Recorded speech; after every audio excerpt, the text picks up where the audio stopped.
எல்லோருக்கும் வணக்கம் மாணவர்களே. இன்று நம்ம காணக்கூடிய தலைப்பு வந்து பாத்தீங்க அப்படின்னா மனித நேயம்.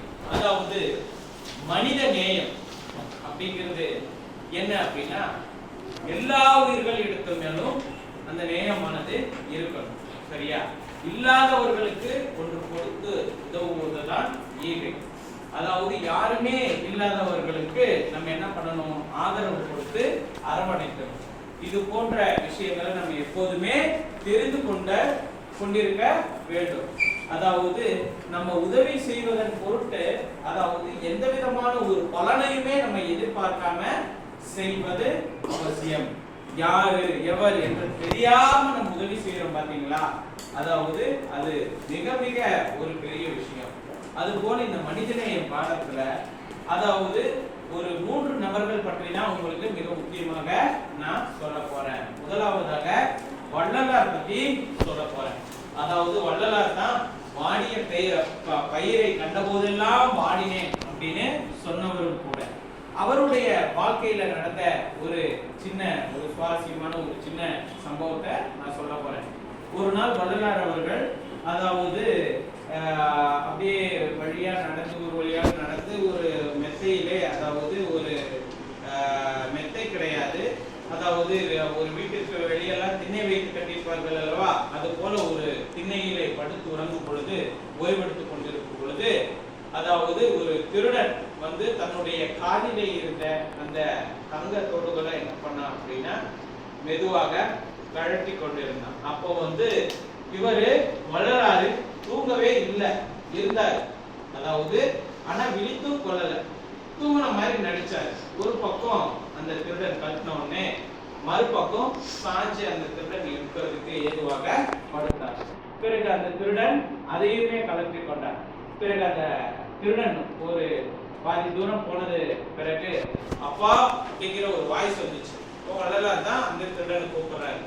அதாவது அது தங்கத்தோடுகள், அதெல்லாம் வந்து விலை உயர்ந்தது, அதை வந்து நீ வந்து நல்ல காசுக்கு நீ கொண்டு போய் வித்துரு, என்ன ஏமாத்திடுவாங்க. நீ ஃபர்ஸ்ட் டைம் கட்டும் போதே நான் எந்திரிச்சிட்டேன், அதுக்கப்புறம் நீ ஒரு தோடோட போனா உன்னை வந்து திருட அப்படிங்கிறத சுலபமாக கண்டுபிடிச்சிருவாங்க. அதனால தான் நான் இன்னொரு பக்கம் நீ எடுக்கிறதுக்கு ஏதுவாக திரும்பி படுத்தேன், போய் நல்ல விலைக்கு விட்டுக்க அப்படின்னு சொல்றாரு. அதை சொன்ன உடனே அதாவது அந்த மனிதன் வந்து தலை குனிந்து போகிறான். மாணவர்களே, அப்போ நம்ம கிட்ட ஒருத்தர் பொருளை திருடுனா நம்மளுடைய அதாவது ரியாக்ஷன் அப்படிங்கிறது எப்படி இருக்கும் அப்படிங்கிறது உங்களுக்கே நல்லா தெரியும். ஆனா வள்ளலார் வந்து அந்த தன்னிடமிருந்து ஒருவர் திருடிய ஒரு நபரை கூட நேசிச்சார். அது போல ஒரு தன்மை கொண்டவர். சத்திய தர்மசாலை அப்படிங்கிற ஒன்றை நிறுவி அதாவது பசிப்பினியை நோக்குமாறு அவர் என்ன பண்றாரு, அதாவது அந்த இதை ஆரம்பித்தார். பிறகு இன்றைக்கு கூட அந்த சத்திய தர்மசாலையிலே சரியா வடலூர்ல நம்ம போனோம் அப்படின்னா அங்கே எந்நேரமும் சாப்பிடுறதுக்கான வசதிகளும் இருக்கு. அது வள்ளலார் தான் ஆரம்பிச்சார். அவர் ஒருவர் மனித நேயத்துக்கு ஒரு உதாரணமான ஒரு நபர். அதன் பிறகு அன்னை தெரேசா அவங்களுடைய வாழ்க்கையில் நடந்த ஒரு சிறிய சம்பவம்.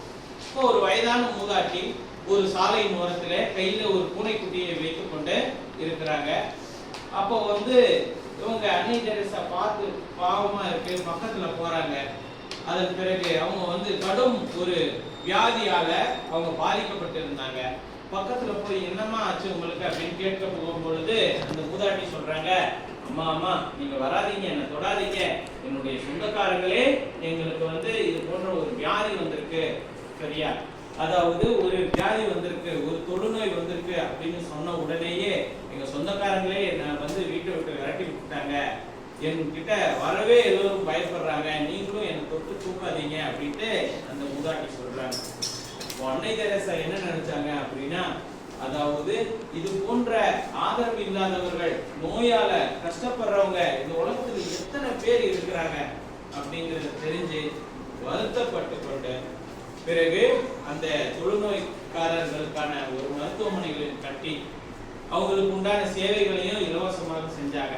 தம்முடைய வாழ்நாள் முழுவதுமே என்ன பண்ணாங்க அப்படின்னா போன்ற இல்லாதவர்களுக்காக கொடுத்து உதவுனாங்க, சேவைகளை செய்து உதவுனாங்க ஔவையார். அதாவது ஔவையார் சொல்லிட்டேன் பாருங்க, யாரு? அன்னை தெரேசா. சரியா?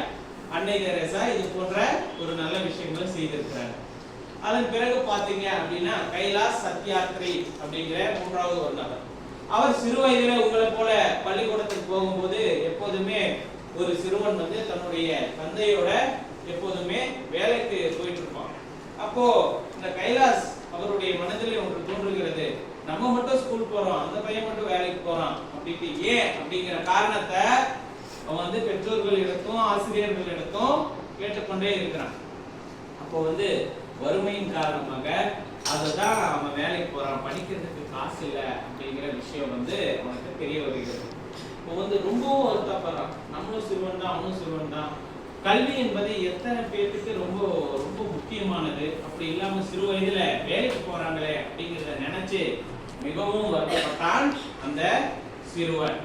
அவர்தான் பிற்காலத்திலே அதாவது குழந்தை தொழிலாளர்கள் அவங்களை வந்து ஒழித்து பிறகு கல்வி இல்லாதவர்களுக்கு இலவசமாக கல்வி கொடுக்க வேண்டும் அப்படின்னு ஏராளமானவர்களுக்கு கல்வியும் கொடுத்து இந்தியா மட்டுமல்லாது பிற நாடுகளுக்கெல்லாம் சென்று குழந்தை தொழிலாளர்களை இருக்கவே கூடாது அப்படின்னு பரப்புரை செய்தவர் தான் இந்த கைலாஷ் சத்யார்த்தி.